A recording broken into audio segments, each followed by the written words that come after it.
It is episode, geez, it is 170. Our guest today is Charlie. This is just the pre-intro, intro thing.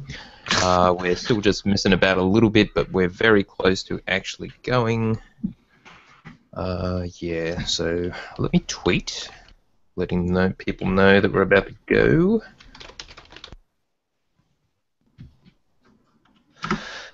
God, I hope my throat doesn't be like this all through the thing. Me too. I do try and cut that stuff out. I was actually a bit easier on the last show and no one noticed, so maybe I should just edit not quite so anal retentively, so to speak. I think what I'll do if I do plan to do that, I'll just cut the mic a bit and then flip it back on. I've just got a switch here. Yeah, excellent. Though if it's anything like the other mutes, it leaves this big audio thing which is really loud. For me, it just sort of leaves like a, and that's it. Alright. Alright, random.org. We have 6 entries, I believe. Wow. And I think they're all good. Mm-hmm. Yeah, there's a lot of good advice there, so we'll go through it. Especially the last one. Oh my god. Yep, generating, and the winner is 1. Whoever 1 is. 1 is... JB. JB. Alright. Who the hell is the new guy? Haha. Lovely. I'm sure Jay's seen the videos. Or maybe just doesn't know, yeah. Of course he does. JD has his finger on the pulse. Just seeing if there's any other questions. Red, do you have the questions from last time that we didn't get a chance to answer?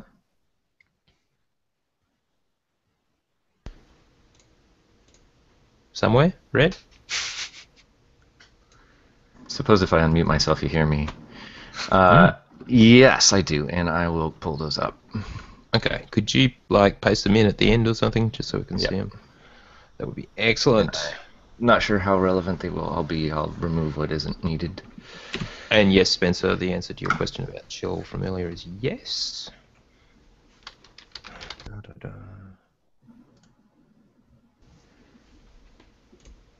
Tia was the person editing the podcast. Yes. Indeed. Yep. Yes, I'm the producer. Editing What is is so that? much fun. Yeah, it's like stabbing yourself. Oh, there's that, yeah. Yeah, it'd probably be easier if I didn't just rush it. Straight after we finish recording, I get everyone's tracks together. I edit straight away, so it takes about 4-ish hours, and then it's done, and we publish tomorrow. So, but yeah. Anyway, there's far more people than I expected at this point. But anyway, right. So let's stop looking around and get on with it. Yeah, any final words? I should actually get my Audacity going as well. Everyone is recording. Red, confirm? Nope. That's bad. But I got the questions in now. Alright. Pulling it up right now. Good. Okay. Test. Yep. Charlie, you good? Yeah. Alright, chill. Yep, mine looks good too. Alright, let's make this happen again. Alright, going in 5 seconds. Hi, and welcome to the OotiniCast, the podcast that uses the Force for knowledge and defense, never for attack. This is episode 170, being recorded on Wednesday, October 15th, 2014. I'm your host, Chill, and with me is my co-host, Tio. Hi, Tio. Hey, guys. And with us today are Red and Charlie. Charlie, a.k.a. Chronotoko, of the crate opening videos and much more on his YouTube channel. So, Charlie, what you been up to? Well, I think it's probably obvious what I did this week. I actually made the newest Hypercrate video. What is it? The Senate? Is it? How do you actually say it? Is it Seneschal? Sensual? I don't know. Seneschal, I think. There's that weird E, and I thought it was like a Yeah. Sene. I'm not entirely sure what it was. Yep. Yeah. I got some nice, really good things in that, especially in the first So I pack. saw. Yeah. Yeah, I can't believe I got that in the first pack. That was amazing. I also just want to give out a quick shout out to Ian as well because he actually helps with the intros that I make at the beginning of the Hypercorrect video, and Oh, cool. and I just want to say thanks to him. I also need to give him some packs because he deserves it. And I'm actually really glad I managed to get Madmar in this intro as well. So that was nice to get a little cameo appearance from him. But mainly in game, obviously I've been doing the 12 times XP stuff. Not too much because obviously I've been busy with my main job.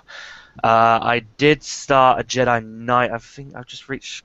Have I just reached Taris? Yeah, and I managed to get to level 20 in about 3-4 hours. Yeah, So it's crazy. you can get there really quickly. And I really do like the XP boost. But it would be nice if they could, if you had the option to turn it off if you wanted to. But I don't think they're going to add that anytime soon. But it'd be nice. No, probably too hard, but it would be nice. Yeah, because I know there's some people who actually complain that they don't want it because it just ruins the game for them. The Imperial Agent. Where am I up to in the Imperial Agent? I just got my ship, I believe. Hmm. Yeah, and the ship. I love the ship. I don't know if I like the outside, but the in's just I love it. It's gorgeous. It's absolutely amazing. And the story really, it's early on, and the story already seems like it's taking some real twists and turns. Yes. I'm really enjoying that story. Very twisty-turny. I've also got a trooper on my channel as well, which I play every weekend. But what I do with this trooper is I turn off the chat wheel. I turn it off. I sort of put it in the corner and I fade out so I can't see what my character is going to be saying, and it's always hilarious what outcomes he comes on. So, for example, there's a moment where I say spoiler. It's very early on, so it's not really a huge spoiler. Where he says, "Oh, I'm not going to kill these people. No." And then he's like, "Oh, I'm here to kill you." No, I'm not going to kill you now. He just changes his decision all the time, and it's just so funny. And the outcomes is just I love it. I know they say the trooper story is the worst story, but Not if you do it that way. yeah, not if you just have it ran. What else? Jedi Consular. I'm not really enjoying the story anymore. Chapter 1 and 2 was okay, but Chapter 3 is just getting a bit samey now. Chapter 3 is turning into Chapter 1 all over again, and I'm not enjoying it. I think that's it for in Star Wars: The Old Republic itself. Outside, I've been playing Alien Isolation.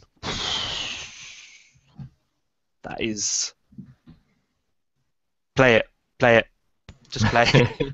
Enjoyable. So it's good. Yeah, it's terrifying. In the beginning, it is terrifying, and then it gets to a point where you don't know if you're meant to be scared or not. So, and you just go with it anyway. Even though it does get a little bit predictable near the end, but yeah, just play it. Play it. Awesome. All right, Red. How about your week? Well, naturally, I leapt headlong into the 12 times XP. I can't remember what level my Jug started out as, but he's now level 55, and definitely experienced that whole, it takes 2 quests per level, and I was live streaming when I was doing it, and the chat room made it clear that I was being pretty stupid and not going straight to McCab. So I finally was like, well, okay, if it's really going to be that worth it, I'll go do it. And I was 52 at that point, and going to McCab and only having to do 3 quests and max capping, yeah, that was pure win. So nice. I took my Scoundrel, who I think was about 35 when I started, got her up to 55 as well. And then I jumped in with an Inquisitor where I started straight up level 1, brand new character, and ran through that. Now, you guys know, anybody that's been listening for a long time, that I wasn't a big fan of the Inquisitor story. It was the last one for me to do because it was so difficult for me to get into. I tell you what, the second time, much better. Much better. I think a big part of that is, for me, it's just the very initial planet was a stopgap for me, whereas, when you can do that in about 15 minutes and get onto the good stuff, It's great, but I did want to say every story in this game is different and worth a second run through. And I would really strongly suggest exploring the differences between the light side and dark side, and even the male and female stories. And I even came across one point in the Inquisitor storyline where I realized that they were treating me differently because I wasn't alien, which for that storyline is particularly important. And yeah, really cool. And I do think that playing this one dark side now instead of light side, much more nicely designed around that. How different is it gender-wise? Agenda-wise? If you're a male or female, how different is it? Oh, obviously, you got the romance options, but in the main story. There are some especially it seems on the Imperial side, they do a better job of interweaving a bit more sexism in particular, and dealing with that. And actually, I kind of like the Inquisitor story for that, because then it makes it a little bit more profound that you're really rising up through the ranks, fighting all kinds of diversity in order to establish yourself, which is kind of cool. But yeah, got my assassin up to level 55, and then I've now begun my sage. So that would be 355s, and my sage hit like level 17 or 18 just before I had to stop and get ready for the show. So on Saturday, I did do a freaking 10-hour plus live stream, which was awesome. A lot of fun, a lot of streaming, and actually since then I've been streaming almost every single day. But I did learn refer a friend is your friend if you want to be giving out gifts as prizes to your chat room. I forgot how huge those are, and I'd never referred a friend before. So I now actually have the speeder and the various pets, and yeah, really, it's pretty cool. It's pretty cool, and that's about all I got. All right, excellent. Tio, how about your week? Let's start with rating, of course. Well, let's see. As you've probably remember from our previous weeks, we've been working our way through Hard Mode Dread Fortress. We had originally got up to Corruptor 0 and then took a big break for various reasons. And so we've been back into it. We had our first look at Brontes a couple of weeks ago, brief attempt last week.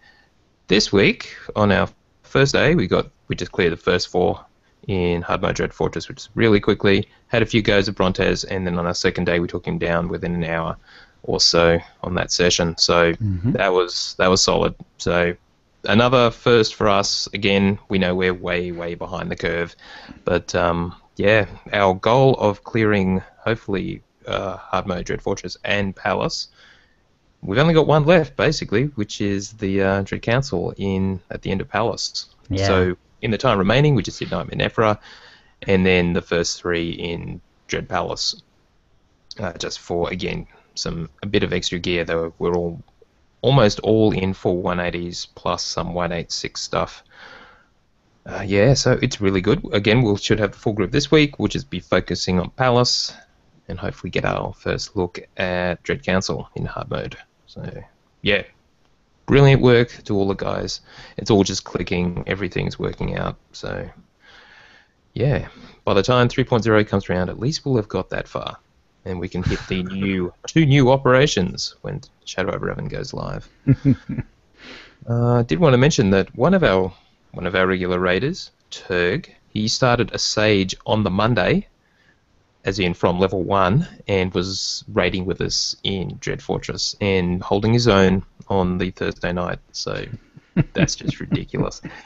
He managed to get his gear up, of course, using comms and legacy, smuggling the gear and other work, including PvP to get the relics. But yeah, that was amazing.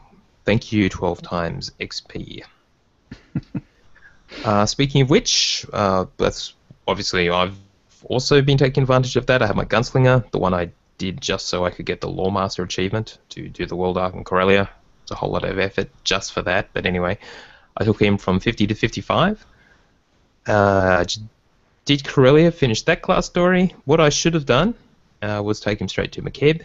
But anyway, I finished the class story anyway, even though I'd already done it on my Scoundrel.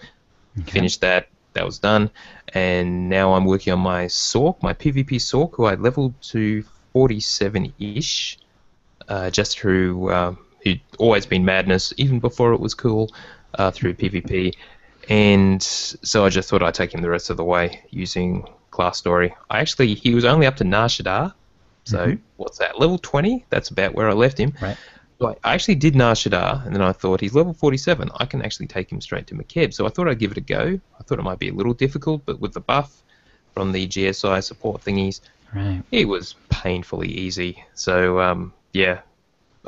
in an afternoon, I went from 47 to 53, and I'll just finish that off in the next day or so. So, yeah, that was awesome. And Lovely. a tip for everyone, just something that we saw when we were doing, Ari and I were doing some of the 12xp stuff. As you know, all abilities are free as part of this, because to compensate for not having many credits as you level so fast. And speeder piloting is obviously included in that. So it's possible on some of your 55s you may not have forked out for the level 3 speeder piloting, because it's actually quite expensive. It's free now. So if you got access to 12xp, just check all your characters just to make sure you haven't just not bought it for whatever reason. And Greg Carter and Ray Lehman both commented that they had 5 and 6 characters between them where they hadn't actually paid for that. So just check if you've held off purchasing that previously. Conquests, Utini Knights, we came 9th place on Nar Shaddaa, which was a bit of a rough week in terms of a lot of people were actually focusing on the quick leveling with 12x XP, but we did actually manage to get it over the line. Dread was our top performer, 405,000 conquest points over 4 characters. So Hru got 250,000 over 6 characters, which is kind of cool. Bill Carmen Sabs, 150k over 4 characters, and Grace, Callie, and myself, 100,000-ish over 3 characters, and then everyone else, roughly 2 or 1 each. So yeah, the guild is still working hard on that. I don't know how long I'm going to keep this up. This week is particularly tough because it's all planets are available, but there's very limited set of stuff you can actually do to earn conquest points. It's basically Galactic Starfighter, Warzones, crafting is pretty much it. If you actually, in terms of stuff that's spammable. Really, I was And curious no about that dailies. because, yeah, and it's I got a higher goal this week. It's 50,000 for each. 50,000 points. And I was hoping yeah, that just meant there was a lot of ways to gain it, but wow. No, it's really, really lean. So I actually waited a few hours before choosing who to invade. We went for Republic side Balmora, just because it didn't seem to be that contested, but it turned out it is sort of that contested. And oh well. I'm not even sure I'll get 1 to 50,000, to be honest, but we'll see what happens. I And have finally- never even done it. I've never even done any conquest. Ah. I just don't Oh, bother. I should mention Really last night a bunch of us from Ian Utini Knights went and took down our first named commander and a couple of unnamed commanders. So that was kind of cool. Very easy actually, but yeah. I've got imp characters logged in near where each commander spawns, so I can actually quickly log in and just make sure. Yep, that makes it nice and easy to check who's up. And Jawa Joyride yesterday, led by Kuzay, of course. Last week we tried to do Terror from Beyond, and then the Harbinger crashed halfway through, just before we got to Operator 9. So he wanted to actually finish it this time, so we did. So it wasn't in the group finder, we just walked in and did it, cleared it easy enough. So that was kind of cool. Very It's just nice. story mode, nothing too tough. Anyway, that's my week. Over to you, Chell. All right. Let's see. Lots of leveling this week and lots of streaming. I created a mercenary and took her from level 1 to level 45. I'm now halfway through Belsavis, then just Voss, Krelly, and McKeb, so it's going really, really quickly. I streamed it, like I said, most of it over the weekend, and that was actually pretty fun. So it's a good way to level, and it definitely kept me sharp because you can't really slack off if if you're trying to keep up conversation and so on the stream. So I'm kind of enjoying the class. I can see where it's a little different from the power tech. I am going up the right tree, so it's the shared tree. So some of the talents are familiar, and but some of them are new too. And I like some of them better, and one at least a lot worse, because it's to improve an ability that I never ever use. But yeah, It's a lot of fun and it's crazy, yeah, especially those early levels where sometimes you even skip a level. You know, when you get a turn in, it's like you don't even touch level 5. It's just gone. You're on to level 6 or even 7. All right, so that was basically my week. Was just lots of leveling. So we'll go on to the tip of the week, and I'll start off. We've got a bunch here. So first one is from JB. JB writes, Do war zones to pay for planetary comms to buy your gear while you level up during 12 times XP. 40 war zone comms equals 1 planetary comm. Also, not a bad idea, but that's the time you're in those war zones is time you're not doing class story. But I guess if you've got no other way to get the gear, why not? Right. Or, if you're going to be on other tunes and ship it over. Yep. He also suggests don't walk all the way to the Senate Tower on Coruscant, arrive at the nearest taxi, then jump off the edge. You'll spawn inside the tower, and there's no repair bill from dying for falling off of edges. It's a nice shortcut. It just feels wrong somehow. But, yes, it does. All right. Our second tip is from Phlox. He says, we probably all know the balloon ride on Tatooine and how annoying it can be, but don't worry, Phlox is here to say no more. Just one thing, you can't do it alone. I only did the balloon ride shortly after launch when it was still bugged and you ended up on the ground again, leaving me in the middle of the desert. Not cool. Yeah, that makes sense. So I started to look for alternatives and found one perfect for my class, a Jedi Guardian. As a Guardian/Juggernaut, you need to stand at the back of the Sandcrawler and duel someone. The other person needs to stand between you and the Sandcrawler and jump up and down.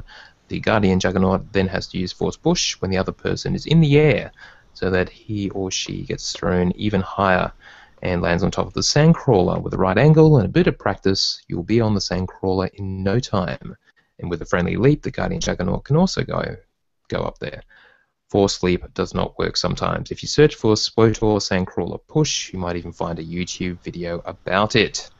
Now that I have a stronghold on Tatooine, I always provide my help when I see the people talk about the balloon and when it is coming back. If you're on the Red Eclipse server, feel free to whisper me. I always enjoy pushing people around, and Phlox is from Vienna. Now, I think we also talked about Ari and myself used the same kind of thing. Her Sage pushing me up and then using force rescue ability to pull me up as well. But so there's various combos. Trooper knockup works as well. Yeah, good tip. All right, third tip is from Chong, and that would be Moff Chong, of course.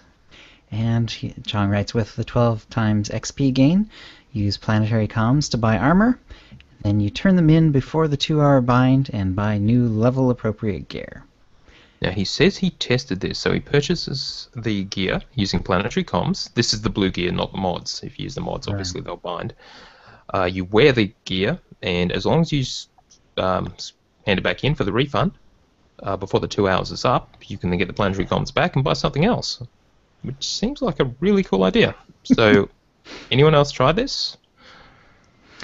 I haven't yet, just because I haven't been getting very many planetary comms on the one character. So, yeah. I mean, I guess I could try sending stuff over, but I haven't. With my assassins starting at level 1, I decided to go stubborn because I heard people complaining about the gear problems because you outlevel your gear so rapidly. I actually didn't spend a single credit or a single planetary comm and was able to get all the way through. But that's part of the reason I'm doing a lot of the other classes is to see if perhaps that's just a class power issue. Right. Yeah. I did let my chat room know during the stream about that, and there have been some people that have done it, and it's pretty useful. Because the thing is, actually, if you start doing that, then if you can get one item, then you can actually start getting more planetary comms rather than getting using your rewards. Just keep taking those planetary comms, and then if you stay on top of that 2-hour cooldown, then you can actually be getting, first it's one piece, which snowballs into another piece and another piece and another piece, and then every 2 hours you can just be upgrading your gear. Yep. Yeah, okay. Now, speaking about getting planetary comms across characters, our fourth tip is from Darklighter. He says, with the 12 times XP bonus to class missions, veteran players may be tempted to begin new characters, but find they're outstripping their gear too quickly, as has been said before. even just now.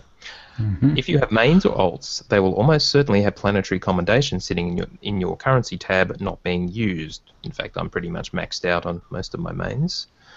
However, you can purchase the lockboxes for planetary commendations. Not only that, you can then place them in your legacy storage. You can then log onto the character you are leveling, take them out of storage, and return them for their refund cost of planetary commendations. Thus is a mechanism for transferring planetary comms Nice. between players or between characters. Now, there was also a post on the SWTOR subreddit about this, where it's the same concept, but you can actually do exactly the same thing. Buying inheritance and birthright gear for classic comms, fleet commendations, again, there's inheritance, the birthright stuff, basic comms for the legacy droid part from Zerka, you can again use that, and you put all this stuff in your legacy bank and pull it out again on another character, and you have effectively transferred it. Planetary comms, anything BOE, which we're just talking about, and free to play, preferred money restriction, buy something expensive that's bind and equip, put in the legacy bank, again, your other character picks it up, refunds it, and there it is, if you want to send a large amount of credits and you're not a subscriber. Jeez, so all kinds of ways. Again, this is perfectly legitimate, it would seem. It's probably not exactly what they had in mind. Right. I'd be pushing it to call it an exploit. It's a creative use of game mechanics. Exactly. Yeah. Put it in your exploit bank. There's always that worry that they're going to take it out anyway, even though you're sure it's legit. And, even if there's a way for you to do credits through free play, it still kind of requires you to have the credits to buy the stronghold in the first place. So. Indeed. All right. Excellent. Fifth tip is from Spike from the Shadowlands server. I hope my tip of the week can help out some people taking advantage of the 12 times experience boost that they got from pre-ordering. Whenever you get a quest to return to your ship, you can save some time by first quick traveling to your stronghold and then exiting to your ship. Although there are 2 loading screens in this method, you would sit through that many loading screens anyways, so it saves you the travel time at least. Obviously this only applies for players with unlocked strongholds. I hope somebody out there finds this useful. All right, and our last tip is from Carousel from the Reddit Clips, who's been playing SWTOR since the early beta, took a break and came back recently, and he's composed a few tips. And yeah, there's quite a few tips, so let's just blow through them. A lot of these will be familiar, but it can't actually hurt to touch on at least some of these again. Using rocket boost doesn't break stealth. Travel speeds are the same, so yeah, if you've got a stealther, use rocket boost while you're in stealth. It's fantastic. Right. If you can't gather materials from silver and higher enemy, ask your party members to pick up the loot. As in, you've just killed something, but it won't let you gather it. It means someone hasn't looted yet, and it's waiting for them to actually loot. So yep, just in case that happens. If you get attacked by an NPC and don't want to fight, let your companion fight it for a while and then set his or her mode to guard. The companion will teleport to you and you will get out of combat quicker. Yes, so the NPC is attacking your companion, you run away, then you switch the companion to passive, he teleports to your side, and yeah, it works. I the do that NPC a lot. hasn't been chasing you. Yes. Yeah. That's kind of cool. NPC's awareness range, or aggro radius as we would call it, gets smaller when your level is higher than that of the NPCs, and it does scale up. So if you're particularly high level and they're low level mobs, you can pretty much walk almost over them. If you do step on their feet, they will actually notice you, but otherwise you can actually just slip right by them. Yes. 12 times XP does not stack with other XP boosts. Actually Isn't quite true. That says does, actually, doesn't it? I don't see the not. Oh, right, sorry. 12 times XP does stack with other XP boosts. However, legacy XP boosts, in that the ones you pay for in your legacy panel, character perks, and the class mission consumable boosts do not work. But the general boosts, and which you can get from the Kato Market or whatever, and your guild bonus, your 10% guild bonus, do apply. Very nice. So, yep. And I'm not going to go through the whole thing. I might save give him an entry next week as well. He reckons the reason for BioWare making dots uncleansable is because they want players to enjoy their dot trees while PvPing. If you could cleanse all dots, no one would have bothered with dot classes in PvP. Alright, we'll go through Phlox's remaining tips next week. Okay. That sounds good. I have one sort of bonus tip that I've discovered while doing the leveling. Most of your class missions that have bonus missions, the bonus missions themselves do not get the 12 times bonus. However, if the bonus mission shows up as a second mission, like you literally have two different ones and it doesn't show as just like a subset of your other mission, then that actually is a separate mission and it will also get the 12 by. Oh. They're usually pretty rare, but I've only come across two in the Bounty Hunter story so far, but it was pretty sweet, so I thought I'd mention that.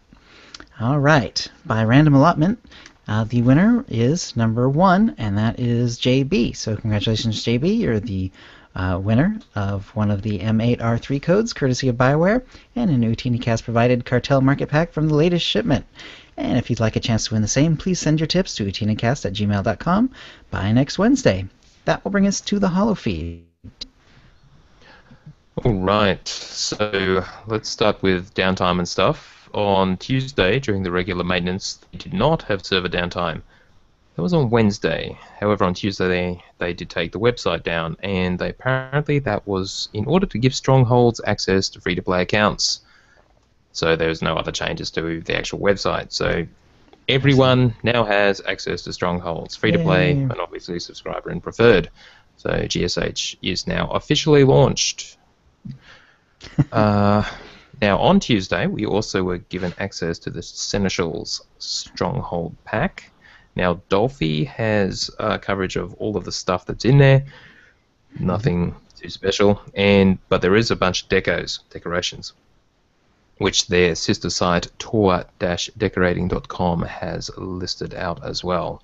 So, yeah, there's, again, some reasonably nice stuff in there. If you're into that kind of thing, I'm sure Charlie could tell us. Is there anything that really stands out to you, Charlie? The statues for definite, because there's a Sith one where it's just like a Sith sort of sat down on a chair, and then there's also a Revan one. It's the same one you're going to get for the pre-order bonus, except it's smaller. It fits a medium hook. Right. But it is cool. very nice. It's like a bronze sort of color. Yeah. It is very nice, and it definitely looks nice in the Nar Shaddaa. I don't know what it looks like in other strongholds, though. I've never tried it out, but obviously because Nar Shaddaa is all sort of gold anyway, it really blends in for sure. There's a few sets that are just terrible. Sometimes I don't even know where BioWare get their ideas from. I really don't. Some of the mounts were kind of cool. Did I get anything nice? The critter ones. There was the red single-person car one, and then there was the rocket cycle green one. Those are both kind of cool. The Rark as well. It does include the Caravan Uxie Beast. How would you pronounce that? Well, anyway. I say Yuxie Beast. Yeah. Uxie Beast will work.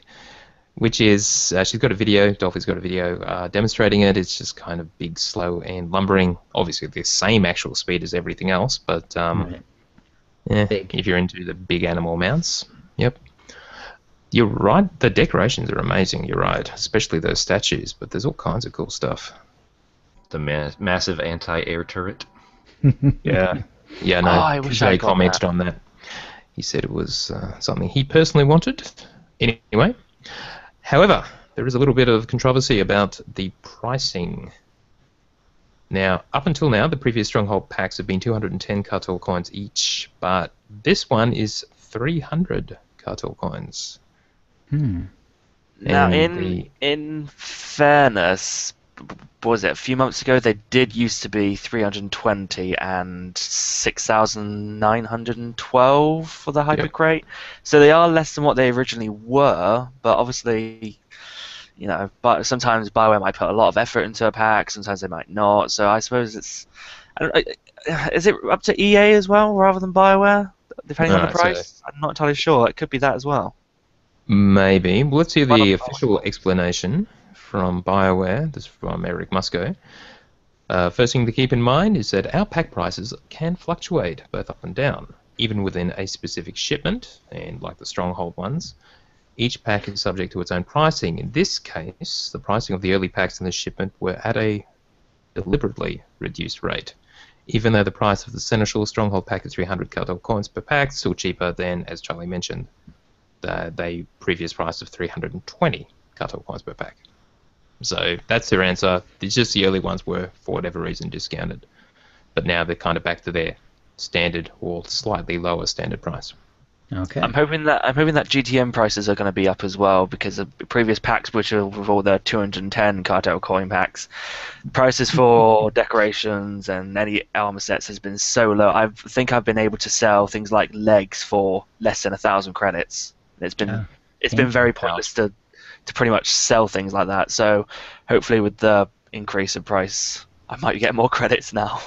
Have you tried out any of the Maybe. ones from the most recent video? I need to transfer the sort of jacket, which I said I was going to give to my Imperial agent, over to Maladar at some point. Hopefully I can get that one, because I had one which I already have, but you've got to be level 37. It's annoying. Weren't you looking at selling at least one of the extra statues? Yeah, I'm going to see how much that goes for. Obviously, people might start selling those at 5 o'clock in the morning for my time. It'll probably be about 9 o'clock for... Was it be about... Yeah, it'll be about 9 o'clock for you lot. So the prices may be down by the time I get on there. Hopefully not. Hopefully they're still in the millions, but probably not. Because the more money I can get, the quicker I can unlock the balcony, because I've still not unlocked the balcony in any of my strongholds yet. And I want to do it. Excellent. All right. All right. So on Wednesday, we did actually have some downtime for patch 2.10.1c. Now, they only released the patch notes once it was live, or during the downtime, and people were thinking this may have been another exploit fix, but apparently it wasn't. What they did was update the launcher only. So if you haven't updated yet, and most people will have, but anyway, just for when you fire up the launcher, it is going to restart at least once or twice. That's completely normal. So just let it do its thing. The explanation from the patch notes updated the bitrate to improve streaming performance and updated the launcher to support 3.0 somehow. So yeah. I thought it was going to get a new look. I was hoping it would, but it's still the same standard look it's always had. Pretty much. It's pretty much identical as far as we can tell. They also did some stuff on the client side to support the new bitrate version. I still don't have a bitrate folder because I saw my game prior to the whole new streaming download thing, so I don't know what it did. It certainly did something, but anyway, some people have had problems. There is now a new launch repair utility, and they are updating the instructions what to do if things go a bit screwy. The previous direction to delete the bitrate folder is no longer accurate. What you're supposed to do is delete any .xfr files in your bitrate folder. If you delete the entire bitrate folder, it may actually download the entire game again. So they are suggesting you don't do that. But yeah, there is a new launcher repair utility which you can download. It's an executable. Obviously only download it from the link in the BioWare post, just to make sure you don't get a dodgy version from somewhere. Right. Yeah, but anyway, as far as what this means in any real sense, who knows? Maybe the performance will be better. I know people have said they've had problems with it in the past, so I guess we'll find out. Right, just moving on. Now, a bit more on disciplines. Now, in terms of 3.0 news this week, there's been, well, pretty much nothing, actually. I guess we had the big reveal last week, and maybe there'll be some more in their streams at the end of the week. But anyway, we did have Alex Modney, who's one of their designers, say disciplines in 3.0 will not cause any changes to which roles are available to an advanced class. So there was one suggestion that maybe we'll have scoundrel tanks. This was a joke at some point. So not going to happen. I can't be a gunslinger tank. Sadly, no.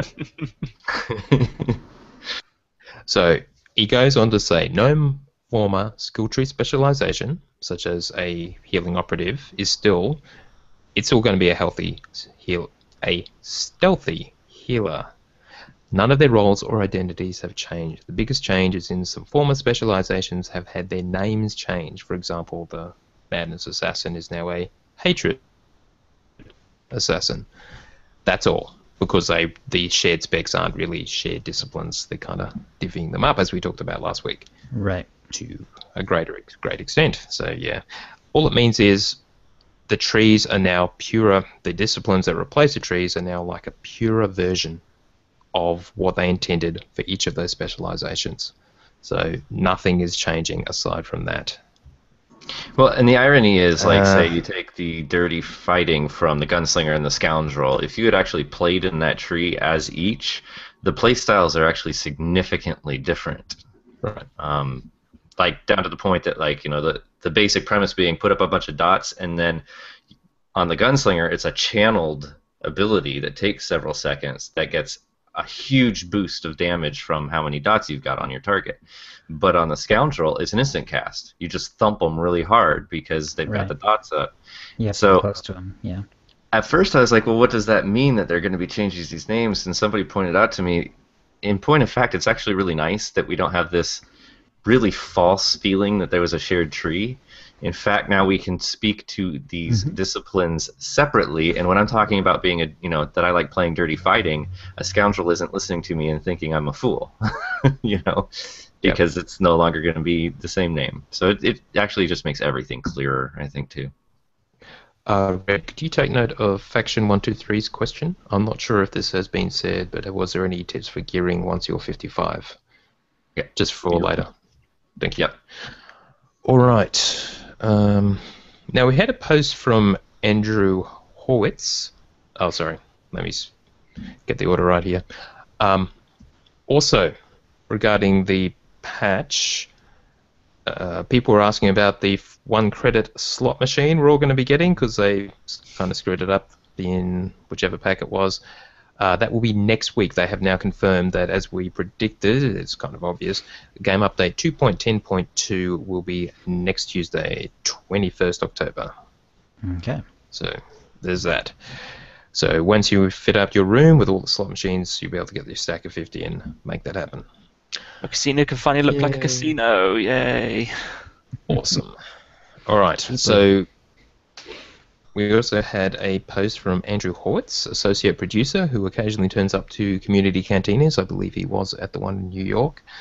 He did a post called The Class Story Leveling Event. Now, I was initially curious about what they're up to, but really it is just a explanation of the 12 times XP subscriber bonus. That's all it is. So if you hadn't already got the details, you can look at the post, and he basically summarizes everything. I don't believe there's anything new in here, though there is a kind of cool one-liner, elevator pitch kind of style summary of each of the class stories for all 8 of the advanced, all 8 classes.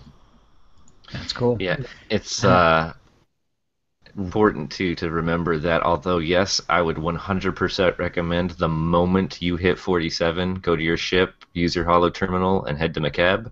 Yes. Beware that if you haven't finished your class story, it does usually have spoilers in that introduction to McCab.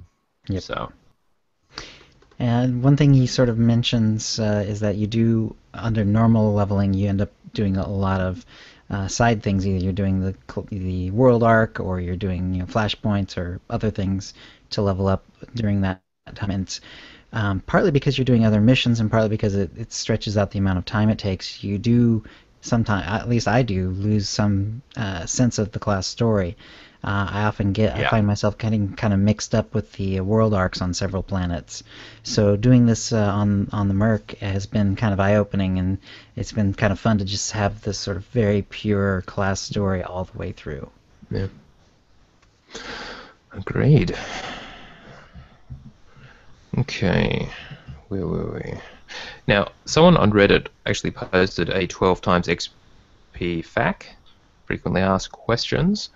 again, nothing really new. His recommendations of the most effective way to level is, like Red said, level 47, go straight to McKeb.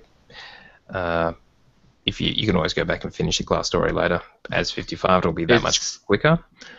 And it's really remarkable. I did a side-by-side what my current quest experience return was and what my first quest on McKeb was, and it's like a difference of 300,000 to 550,000 experience. I saw the same thing going from Corellia to McKeb. Yeah, it's huge.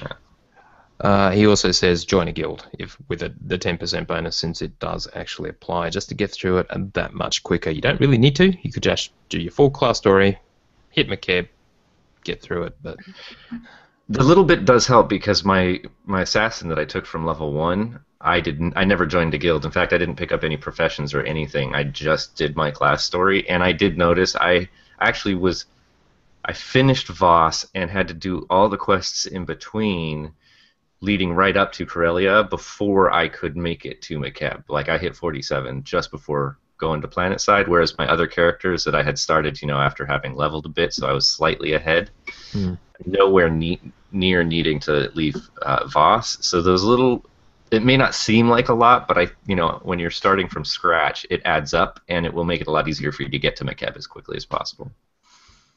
Good point. All right.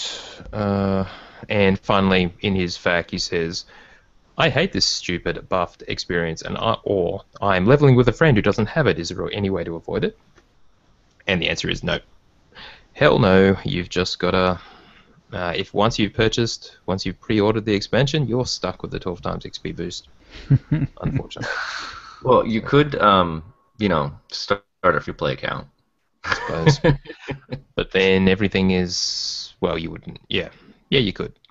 But then you miss out on the 25% XP subscriber bonus for starters. You'd actually slow yourself way down. Yeah, exactly. All right. Now, last in the news, we're going to cover the community cantina that was held in New York City on last Thursday night. Now, in terms of the flash drive that came with it, both Gadok Teague, who was there, that's Gadok Teague, JD, of the Unnamed Swirtle podcast, they have both posted all of the assets that were on that flash drive. Now, firstly, there's the Inside Scoop, which is basically a PDF file that they throw in. It is a little bit, well, I guess you can't really call it spoilerific, but for example, we've got Revan has returned, and you are needed to stop the enigmatic and unstable Revan and his zealous Revanites from exacting a great toll on the galaxy. So, yeah, okay. Explore the new Outer Rim planet of Rishi and its tribal inhabitants. So, a bit of explanation about what Rishi is, and the Rishi, the local people. I'm actually really curious to see how, in motion, when you're in-game, what these owl-like Rishi end up looking like. Because, the snapshots are all well and good, but I'm really curious to see how they modeled them in-game. And also about travel, they also mentioned Yavin 4. Travel to Yavin 4, where Revan plots his master plan within the deadly Temple of Sacrifice. So, again, read that as you will. All right. Now, the Q&A is obviously the interesting bit. Now, if you listen to the latest Unnamed Swirtle podcast, JD does have the audio. It is a bit hard to understand the actual questions and the answers. It always is. Right. That's really hit and miss, depending on where you can stick your mic as far as recording it. But it's been transcribed in various places. So I've got one that Dolphy links to in her post that was on the official forums.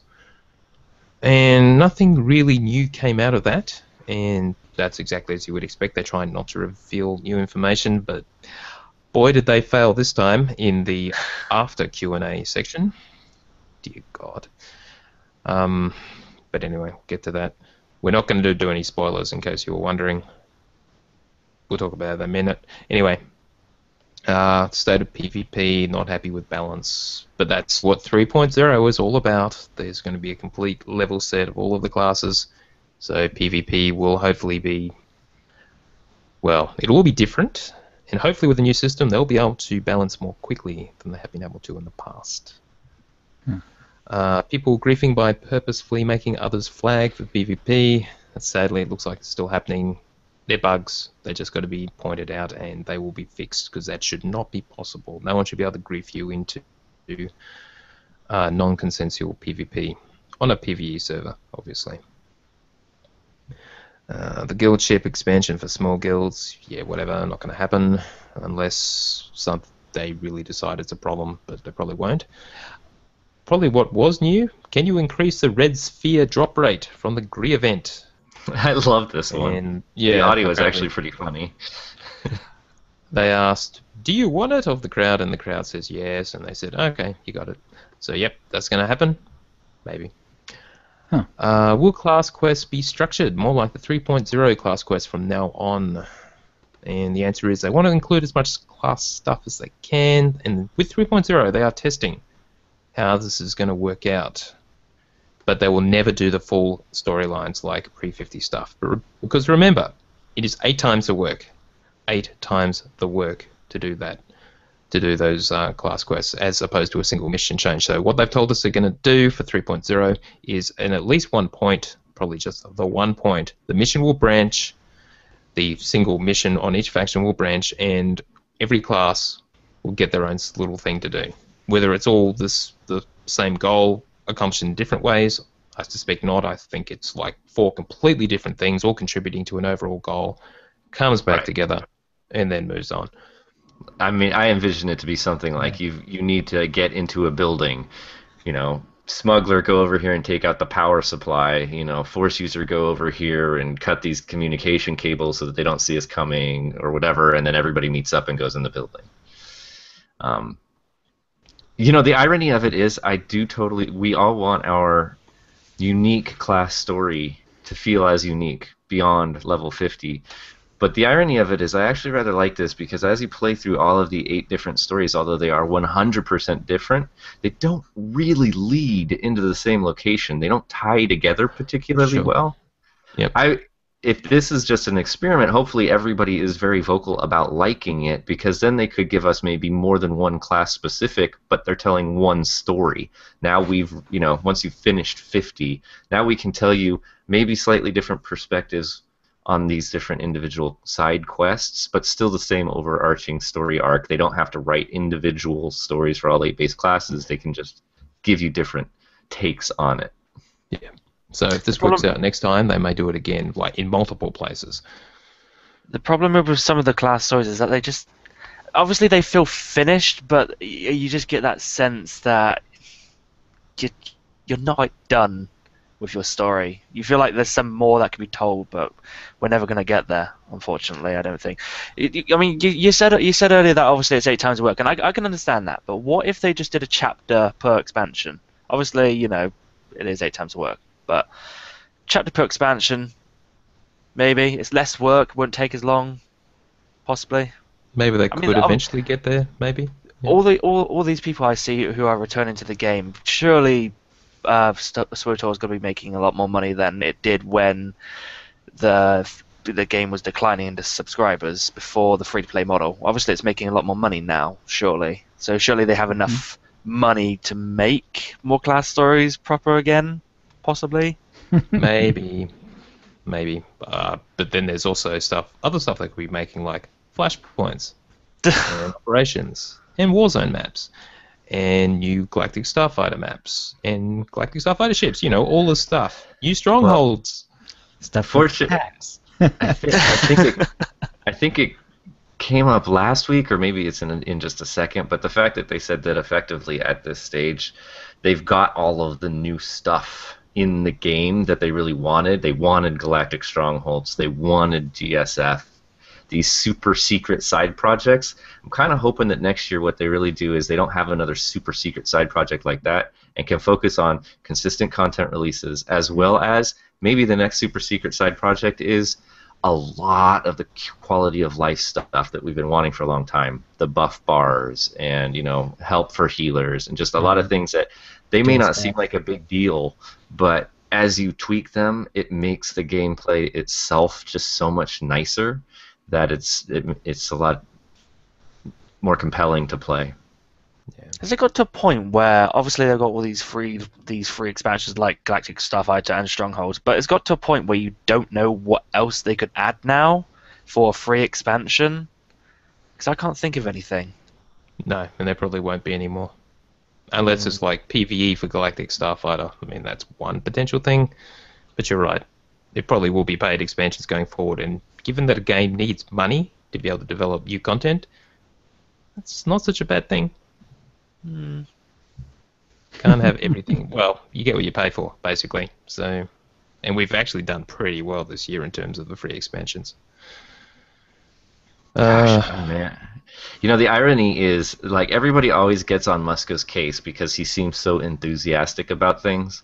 But the fact of the matter is, he seems to have a different tone of enthusiasm. And when he told us, like, everybody was so speculating that Galactic Starfighter was just another version of On Rails. And he's like, no, this is like the thing I'm the most excited about. And then it turned out to be really BA. And so I was highly skeptical for Galactic Strongholds, but he had that same enthusiasm that was a bit more as he had with Galactic Starfighter, that I was like, I'm sure I was quoted on the show as saying, I'm going to trust Musko on this. And lo and behold, Conquest came out and everything, and yeah, it was definitely worth it. So just look for that kind of enthusiasm from Musko, and I'm sure that we've got at least some new, interesting, exciting things coming. It may not be what you're looking for, but it might be worth it. I just feel like these free expansions just kind of got forgotten about. Obviously, they update the conquests all the time, but Starfighter, what have we seen? Pretty much nothing. Strongholds, obviously, when did that come out? That came out August now. What have we seen after that? Yeah, no, this is a PvE expansion. Apart from updated yeah, I know they're free expansions, but don't forget about them.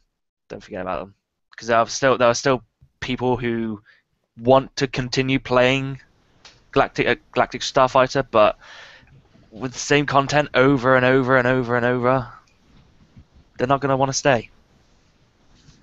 Well, that's how MMOs work. So. Well, because it's like, with things like Call of Duty, people buy it just for zombies sometimes.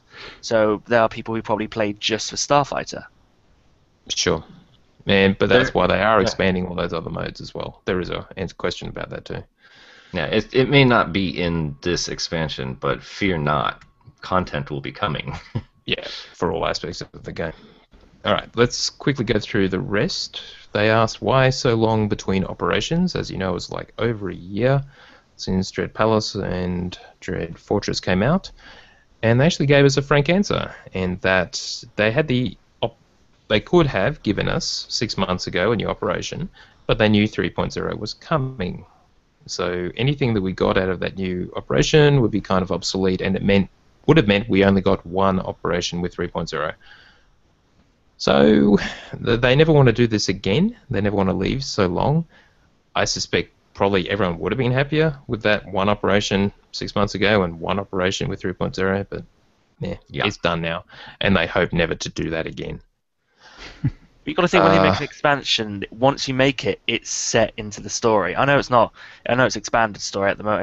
Was it expanded? Have they said that SWTOR is canon now? I don't think they officially confirmed it yet, did they? It's officially part of Legends. No.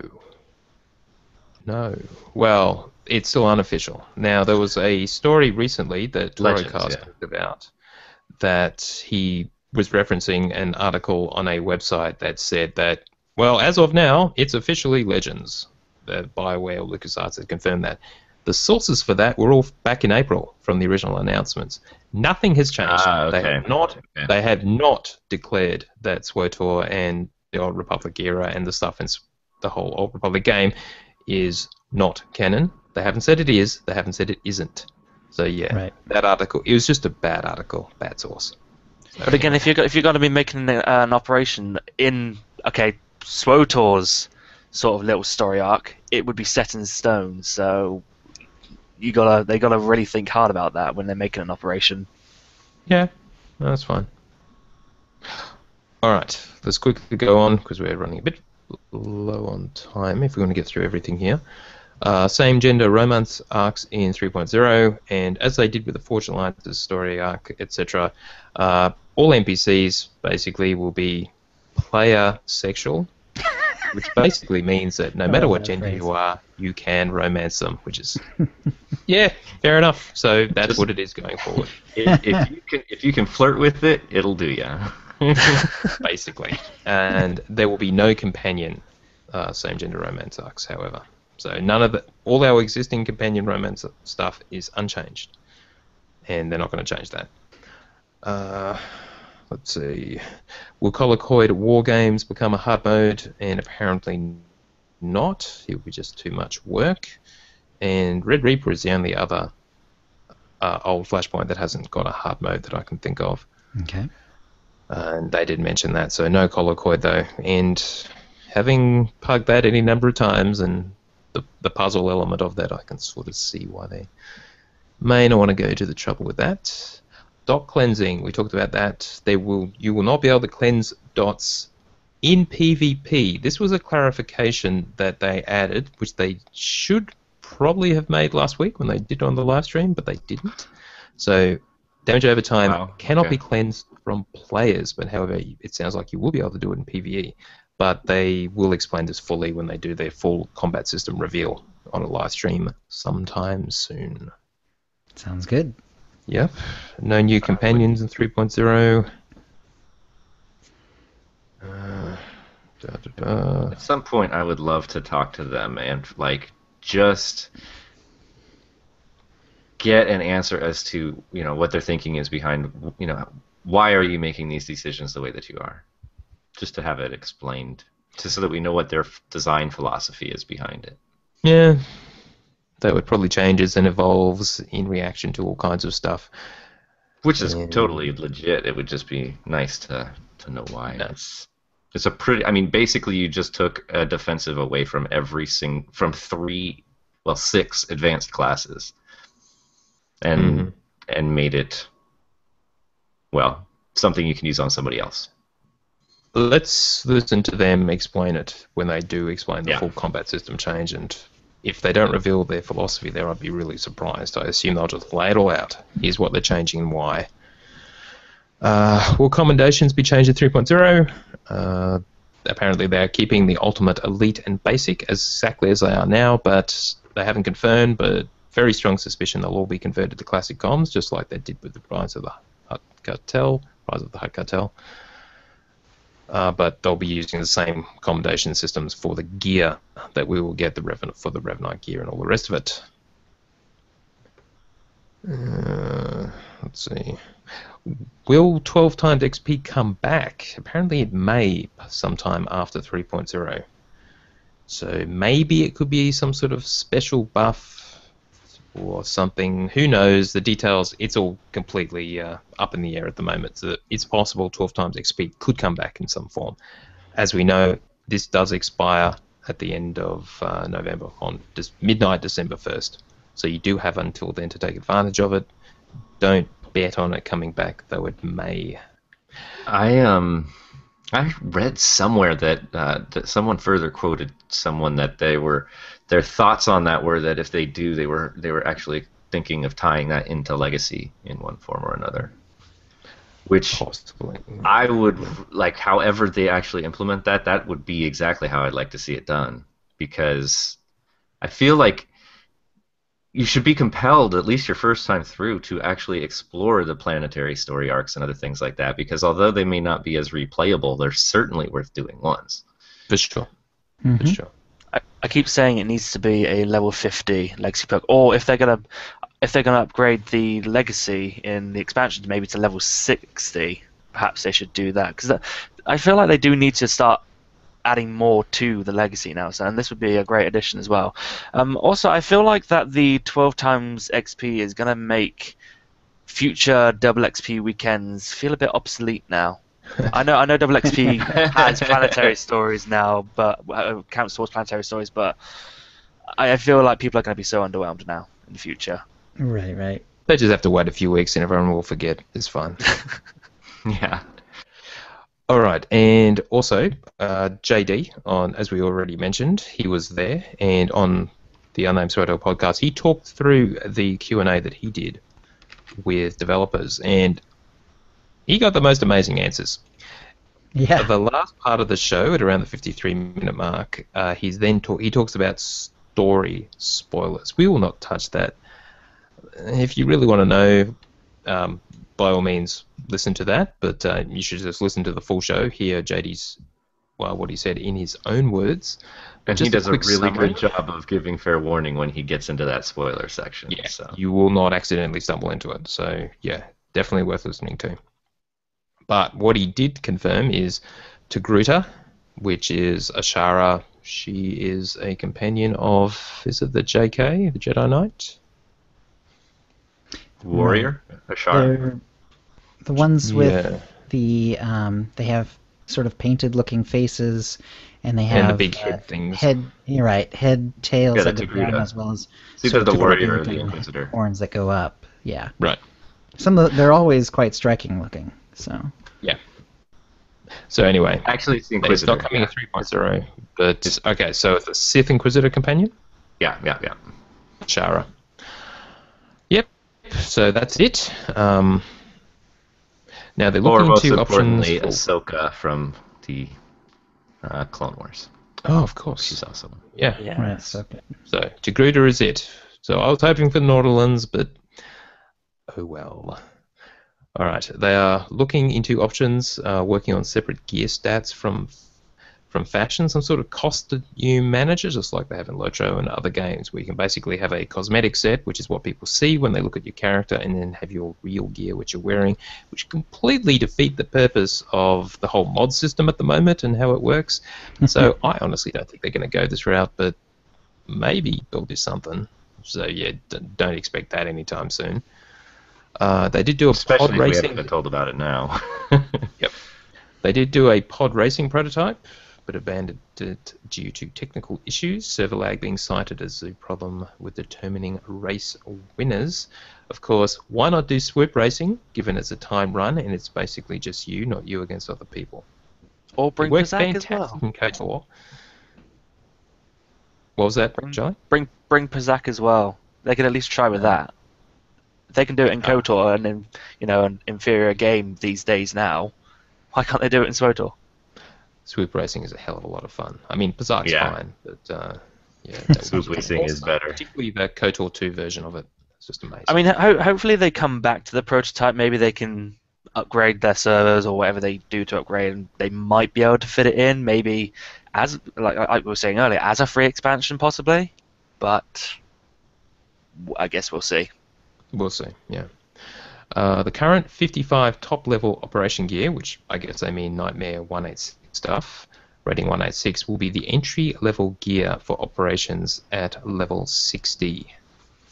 So if you're a Nightmare gear, in theory, you can just walk straight in once you're Once level you 60, level up. presumably, Right. to with the gear you're wearing. You can probably level 55 to 60 easily enough. Walk into your operations and Yeah. you're rolling. Whether they mean story mode or hard mode, I don't know.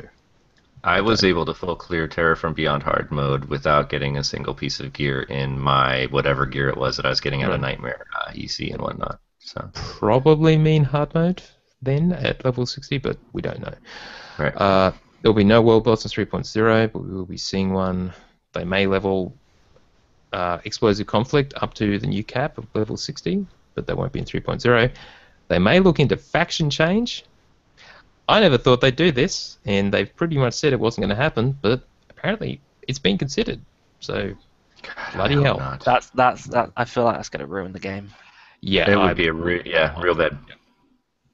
Let's hope not. I won't cover everything he mentioned. There's a multi-phase plan to revitalize Galactic Starfighter. Excellent.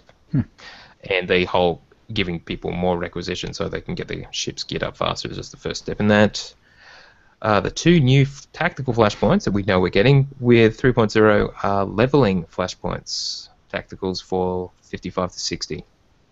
Cool. And What I didn't want to hear is the 4 new hard mode flashpoints are, I think as Red speculated last week, and I was hoping this wasn't the case, Tython, Korriban, Manan, and Rakata Prime, the existing 4 tacticals that make up the Forged Alliance's story arc. Those are our 4 hard modes. We were all hoping it wasn't going to be true. Yep. Now, and actually, along those lines, after 2.0 launched, Rise of the Hutt Cartel, did they release any hard modes other than CZ198 after that came out that weren't already hard modes? No. Okay, so we may not have hope of getting many more flashpoints until the next expansion. I don't know. We'll see. I suppose in fairness, really hoping... Go ahead. I suppose in fairness, the term hard mode should mean an existing flashpoint, but upgraded. I suppose in fairness. Well, I was actually disappointed with the number of hard modes we had in 2.0, just because it doesn't give you a lot of opportunity, even without set bonuses on the gear, to actually gear up and be ready to go into some hard mode operations without running the story mode operations a whole lot. I'd like to see more flashpoints that are hard mode, but I guess the thing we need to keep in mind is the fact that they really have been trying to really get this discipline system nailed so that going forward they don't have to worry about fiddling with that as much, so that they can focus on content. Alright. Engineers are working on improving queue times for PvP. It's not cross-server, but something way better. Okay. What could they possibly do? I have no Yeah, idea. well, that's just we're gonna have to wait for that. Right, exactly. Will be who better knows? than multiplying the player base. No. Well, I mean, open it up, but What if it's they still not as merged- good as cross-server would be. What if they merged Imperial and Republic players into one team and have mixed players? They've said they're never going to do that. For Oh, at least really? for Yeah. flashpoints, probably not for PvP either. Yeah, that was at the last PAX, I think they said. Yeah. Anyway, so whatever. Let's just wait for that one. I know the speculation is that it's some form of tournament server, but that just doesn't work for me, because if you put everybody from across the world on one tournament server, then there's always going to be an edge to whoever's closest, which really means Americans can always beat Europeans. Yeah. Well, not always, because there are some good players, but If they're going to do it at all, there would probably be a tournament server in Europe and a tournament server in the US. If they're going to do it in the US, hopefully they'll put it in a data center in like Austin or somewhere central. So Yeah, they'll exactly. pose that an advantage. All right. well, yeah, I can't wonder even if guess. if they say not cross server, but it actually ended up being like mini cross server, like everybody on the West Coast, everybody on the East Coast, everybody in Europe, that would actually be really, really badass, because it would actually keep those kinds of lag issues localized, but then actually let everybody that cares about competing in PvP be in together. But I just don't see that even still being as good as cross server when it comes to. I mean, the best that playing technically best. is cross-server, even if it is local cross-server, so Right. it sounds like they kind of ruled that out anyway. They've got something in mind.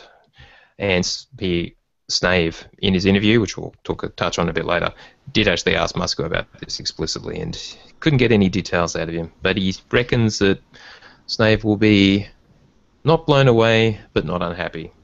So And it is worth mentioning that Snave's response was actually quite telling, because for him the whole point of wanting cross-server queues has nothing to do with getting queues to pop, but in fact he wants to be able to have the best people playing against the best people, and that is unique to cross-server queues. So we'll see. And also on the topic of PvP, new Warzone maps and game mode coming next year. They haven't decided what the game mode will be yet, though. So they are developing, as they probably should have announced with the whole 3.0 thing. Warzone maps, etc., are coming, even though they aren't in 3.0. They are obviously going to keep rolling them out. So that is confirmed from Bioware. Now, if you want to hear the rest of the questions and answers that JD managed to extract from Bruce, clearly very drunk, and also all the story spoilers, listen to JD's show, as you probably should be anyway. Now, just a bit of stuff from community. I'm going to skip that. Now, Snave's interview with Musco, that was this morning. I happened to catch some of it live and watch the whole thing later. It has been archived. I will link to it. He has both his interview and a separate post-interview dissection, which is just him talking about it. It was excellent. Snave was gentle. He didn't really go after Musco. He didn't pull any punches though. So he asked the hard questions. Musco really explicit. No, not explicit. Both were good. Musco really held his own. So it was all very professional. It was really good. So he asked some questions. He got answers which were unsurprising, but Musco is fairly blunt about it all. So it's definitely worth watching. It's worth watching in particular. Maybe you're not going to get specific answers out of it, but it really helps you gain a perspective on how he's viewing the state of the game, along with how he's trying to communicate with the community and what their thought processes are. You may not agree with those, but it's actually a really insightful way to kind of get inside their heads and understand how they see us and what they're trying to do. I concur. All right. Also, Olib, at Olib Gaming, he's created a site called swotorfamily.net, sort of in conjunction with Madma, where users can view and share official and community-related news and content, similar in principle to the SWOTOR subreddit, but in an easier-to-view format and without a problem of discussion question posts drowning out the good stuff. In other words, it's curated, more or less, by him. And so, we will be posting our own episodes on there, along with hopefully the other podcasts as well. It'll just another hub, basically, for players to find good material. Obviously more in the written side, but they'll be linking to us and podcasts as well.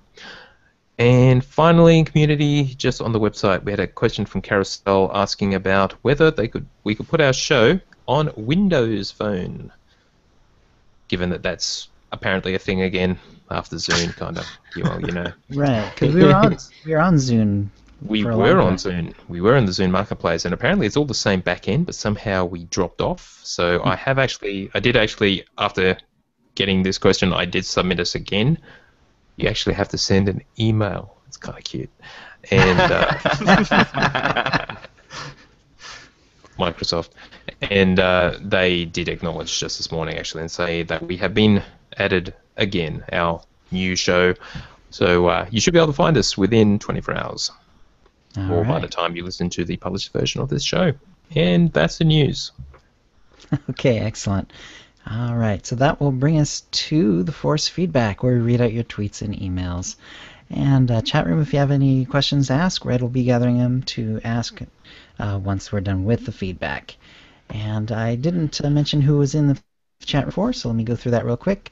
Adajalia was here, Ben_B55, Drakulich, Gaddick Teague of the Unnamed SWTOR podcast is here, Jawa Blinker, someone with a random name, Ray Lehman, Snave is here, hi Snave, Zombie Salmon, Beware 2, Karanome, Dirty Spoons is here, Darth Pops is here, Dekion, Dread is here, Eric Z, Flux, Ganglotron, Ghostmere, wow, a lot of people here today. Kranatoko, of course, is here. Mark_SWTOR is here. Let's see, I think that's another random name. Ortolan, Stuart43, Sukai Baru, Undermoff Joro, and Zombie Salmon. So hello, everyone. Wow. Plus over a dozen in the Twitch stream channel, too, but I don't need to read them. I'm hoping I might have brought a few people up into the chat room, because I posted up a video to say that was coming on. I'm hoping that brought a few people on. Certainly let's pretend you did, Charlie. Sorry? Let's pretend you did. Yeah. All right. Greg Carter wrote, Rest Day should be renamed Preparation Day, and surely those massive guild ships have autopilot? Even Batman had it. Based on our speculation, the suggestion last week that given that we got that free day, why not let us know the objectives and planets available in advance so that we can actually choose our invasion target without having to wake up early in the morning or stay up late at night. Right. Yep. Makes sense. Slim Jim Back to the Future show on CityLinks Radio, retweeted by Greg Carter. The great Tatooine Bake-Off final was ruined by the pesky Jawas. And it has a picture of an R2 cake. Tatooine, dessert planet. Very nice. That just Yeah. looks delicious. It does indeed. Turg wrote in, Skadge is a good companion because he doesn't judge me for dark side choices, and I don't feel bad for him when he dies in every fight. Yes, I'm just about to get Skadge in my Merc story, so not to give away too much, sorry. You should be able to channel Flamethrower and Pulse Cannon while moving. Hopefully, that would be awesome if that became option in 3.0. Pyrotech and Vanguard, or Powertech rather, and Vanguard are melee, so they should be mobile. That would be cool, because it is a very fun ability. But I put it off, not exactly off my bar, but not on one of the ones that I easily can use on my Nostromo. So I don't use them very much because I don't. Yeah, you don't like to make yourself a turret, especially in PvP. Turg also writes, I enjoy luminescence in gear, but I wish you could change the color. It would be cool if gear had color crystal slots without stats. That would be cool. I get the feeling a lot of people just want to figure out the most overpowered class and then complain if it's not the class that they have or like. I'm more concerned with how the classes play. The discipline shakeup is the best opportunity Bioware will have to improve class mechanics. Of course, I'm trusting Bioware to balance classes more frequently and incrementally, as they've said they plan to. In BioWare, we trust. So, Day one is going to be fun, I can tell. Well, yeah. But the proof of the pudding will be in the eating, so we just got to see how it plans out. Mm-hmm. So let's give them the chance. We know what they're doing. We just got to make sure they execute on it. All right, Zurel wrote in with a couple of questions. Question 1. With the discipline system coming out and the focus on more pure specs, do you think they will take away off-spec skills? For example, if you're a gunnery spec commando, do you think they will get rid of the couple of heals that you get since you're not a combat medic spec? That would be interesting, and I'm not sure if I would like the change or not. While I know I'm not a healer, it is nice, especially in PvP, to be able to throw out a heal or two. Same goes for Juggernaut. Will they do away with some of the defense and taunt abilities for a Vengeance spec Jug, for instance? What are your thoughts? So, what they have said You still is buy there your are the abilities. 4 active abilities that are specific to the discipline, and it's usually 2 or 3 of them are actually current, and they're adding a new one if they have to. Every other ability is across the entire advanced class. So there may be some heals or some whatevers that are specific that have actually been explicitly removed and no longer available, but it would seem that for the vast majority of abilities will be across the whole advanced class. So the examples he give, for the most part, you will still have those access to heals, off heals, if you like. Right. That It certainly would seem. seems to be the plan. Yeah, I Yep. don't think they'll. I don't think they would change that. All right. Question 2. I'm a little confused on the whole 12 times experience boost. Have we gone over this enough with the other stuff? Yeah, we did kind of, yeah. Okay. Yeah. And Zarel also confirms that the Ilum story also gets the 12 times boost. Yes, that is considered part of Chapter 3 or something, so yeah, that was good to know. I didn't know that.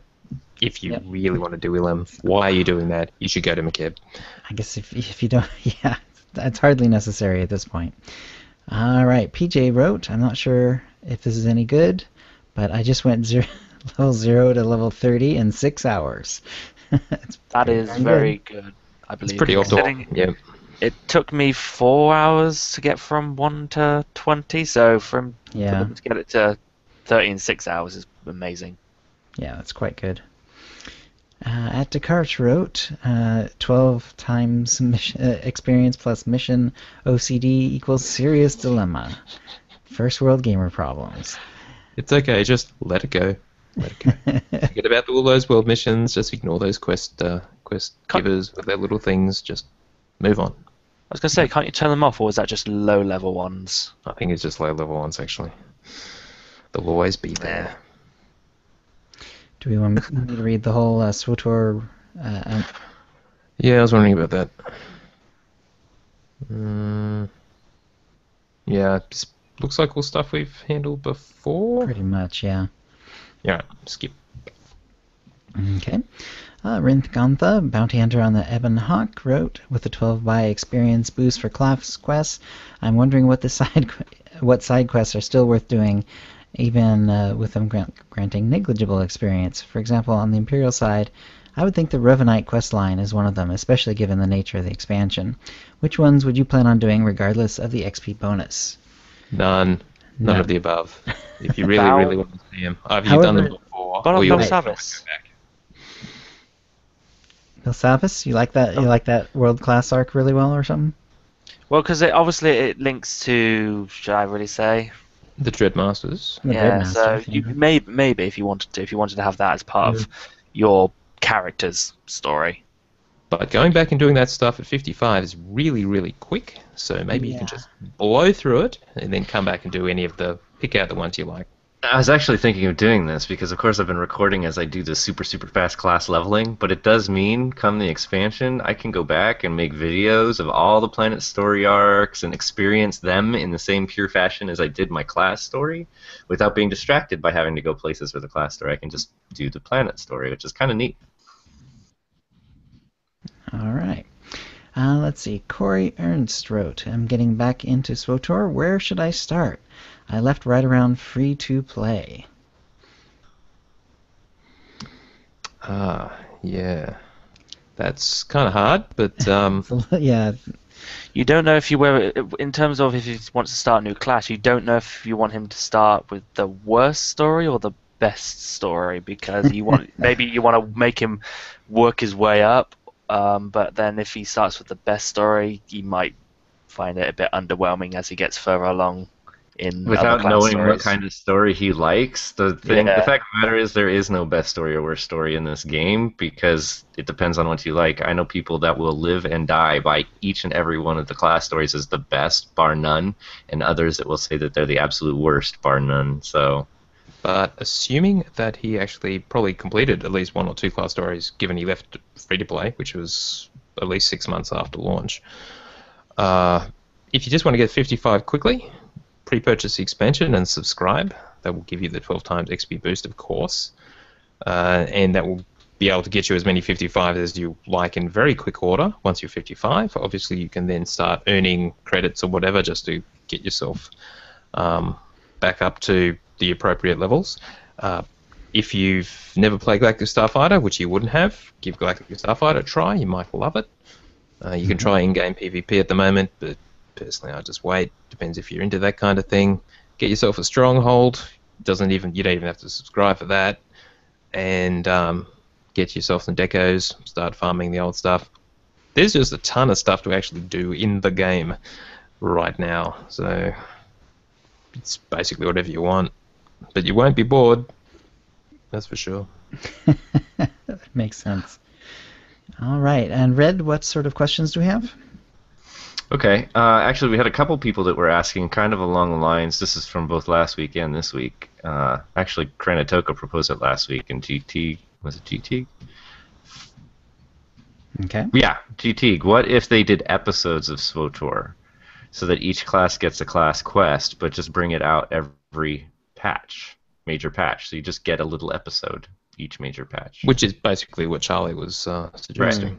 Which would be cool. Like, it's not actually the expansion, but instead you could just have Just little a quick bits and story arc pieces. of some sort. Breadcrumbs, yeah. Yeah. mean, It's it sort would of the be fun. balance in between. Yeah. Yeah.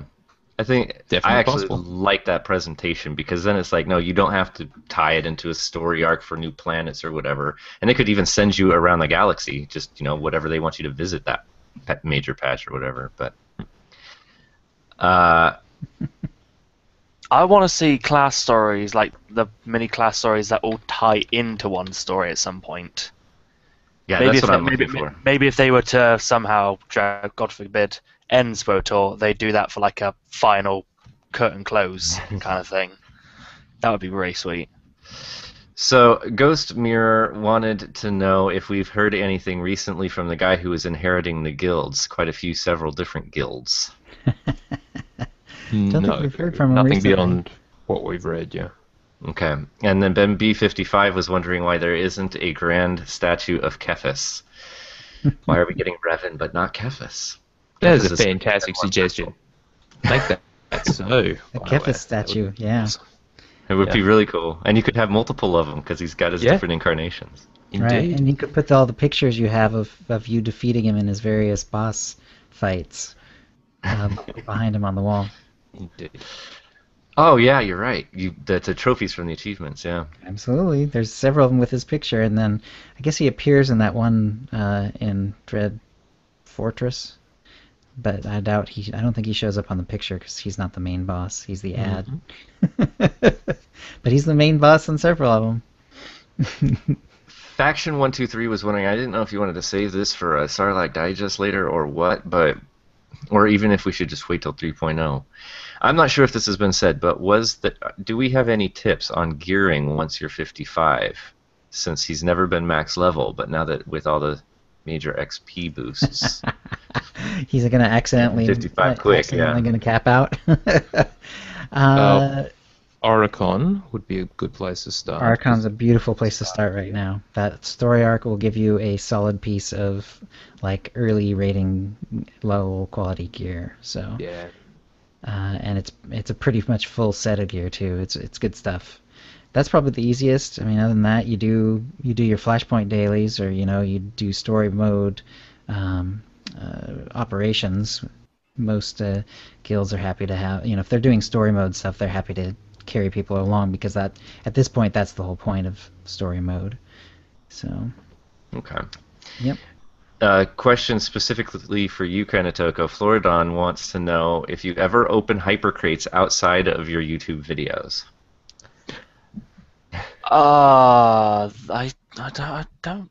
Maybe a long time ago, before I even did the videos, there might have been one time, and I think that's probably what sparked me wanting to do these videos.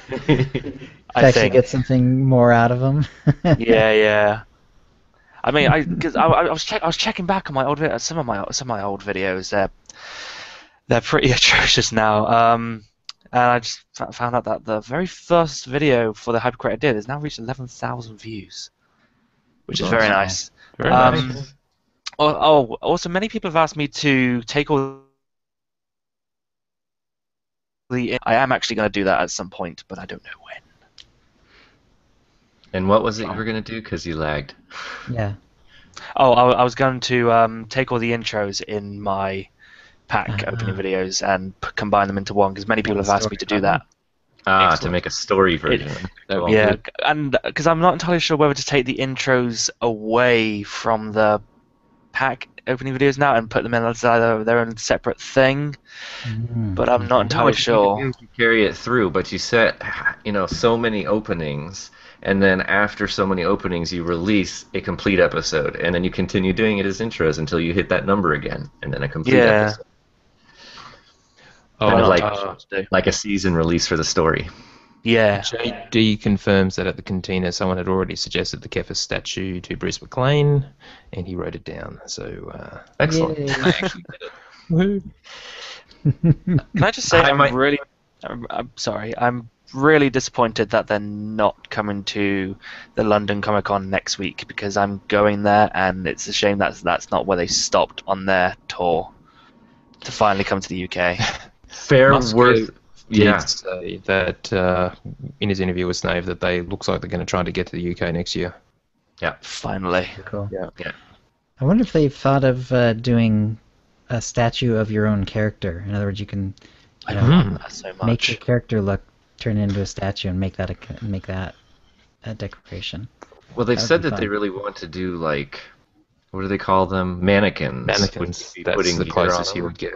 Yeah. You could but making your mannequins look like you'll play a character. Again, anything that's tailored like that is just probably going to be hard, given that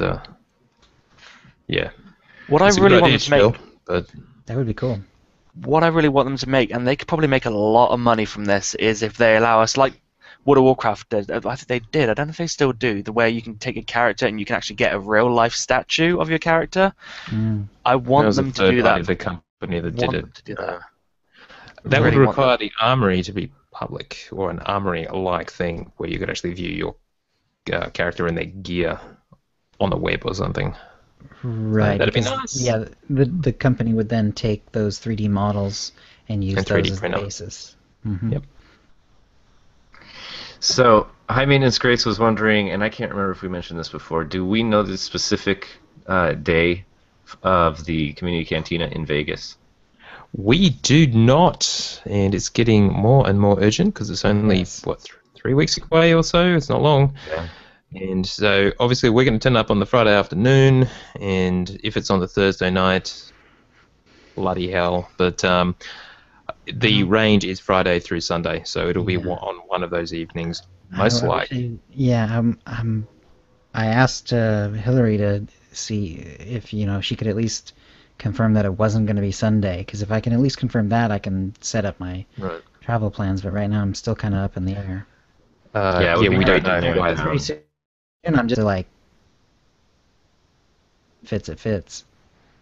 Well, we have been asking Hillary, and she will tell us as soon as she knows anything, and we will tell anyone who is coming. So, yeah, wait and see. Well, and hopefully, as soon as she knows, she can just put it on the website. Exactly.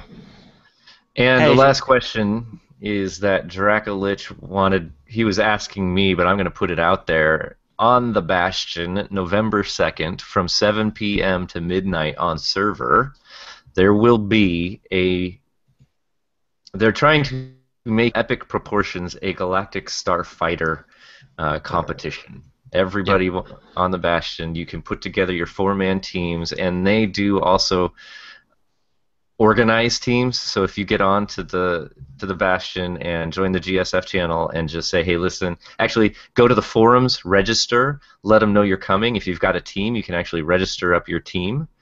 And if not, but you want to participate and don't have others to play with, they will give you wingmates to fly with. So I want to put that out there. I'm going to try real hard to jump in on that as long as I'm available, but I'm not certain that I will be, actually. But yeah, those of you that are still big into GSF, beware.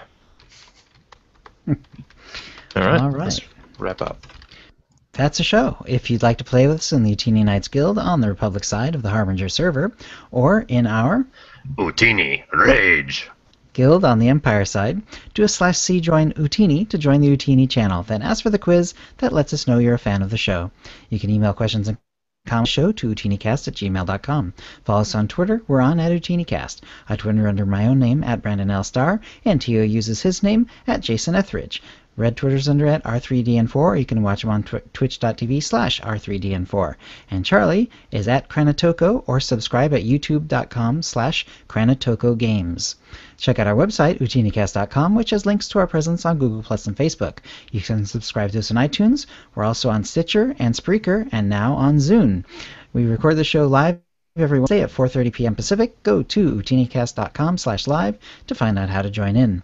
Our theme song is from Mevio's Musicale. Check it out at music.mevio.com. That's MEVIO. And thank you to the chat room, and thank you, Red and Charlie. Thanks for having me again. Really enjoy it. It was Yep, awesome. See you next week. Indeed. All right, everyone. Just keep recording. Keep recording. Chat room, thank you. Thank you, everyone who turned up. That's pretty much it. And we'll be, recording episode 171 next Wednesday, and the spoiler cast will be recorded this weekend. We're not sure if we're going to live stream it yet. TBD, probably not, but we'll see. And that will be probably published the following Monday, so Monday week. Anyway, have a good evening, everyone. We'll talk to you next time. Bye.